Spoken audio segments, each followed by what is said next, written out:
Hello friends, today we are going to talk about lasers. Myself, Kale Samir Sridhar, lecturer in Kasturba Institute of Technology, will talk something about lasers. Before moving to the video, we should know what we are going to learn from this particular video. The learning outcomes are the student would be able to state the full form of a laser. He would be able to state the different properties of a laser. He would be able to differentiate between the properties of a normal light and a laser.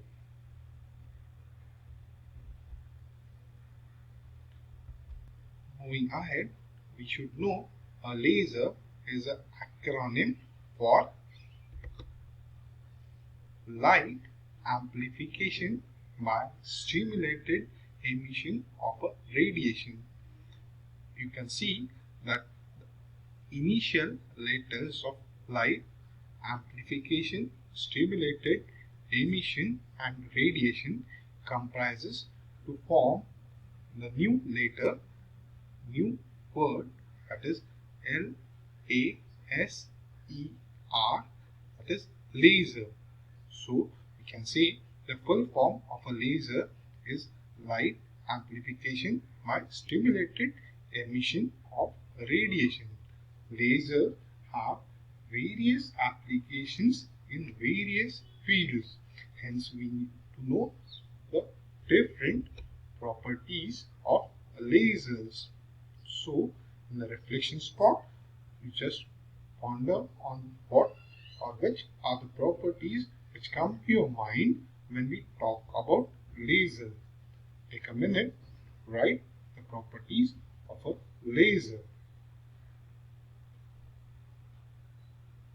Hope you have written the properties of lasers. We will move ahead, and properties of lasers are, first one is direction. The laser light is in one direction. Second one is the brightness. The laser light is a bright, intense light. The third one is monochromatic. The laser light is having a single wavelength. The fourth property of a laser is the coherent. The laser light which comes out in a waveform has a same phase. We can see in this picture the first property, that is the direction. In the left hand side we have an incandescent light, while on the right hand side we have a laser light. We can differentiate between them. Initial light, that is the left hand side bulb, gives out the light in all the possible directions, that is in 4 pi direction, while the laser light gives out the light in a single direction. Hence, we can say the intensity of light is going to be more in case of lasers, while as compared to incandescent light. Hence, we see a bright light coming out from a laser as compared to a normal bulb. That is the second property of a laser. The third property of laser talks about the wavelength. You can see on the x-axis we have a wavelength, while on the y-axis we have the intensity.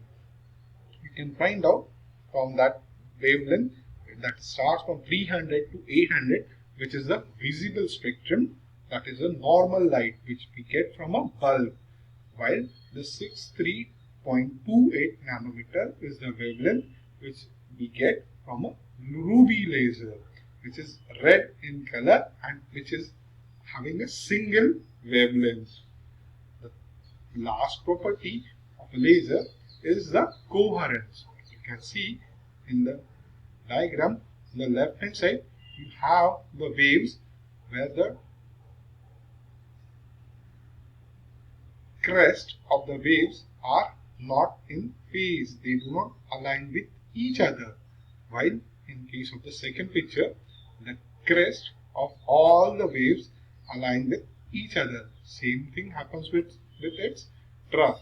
the troughs are also matching with each other. It tells that the left hand side is the incoherent light wave, while the second one, that is the right hand side, is a coherent light.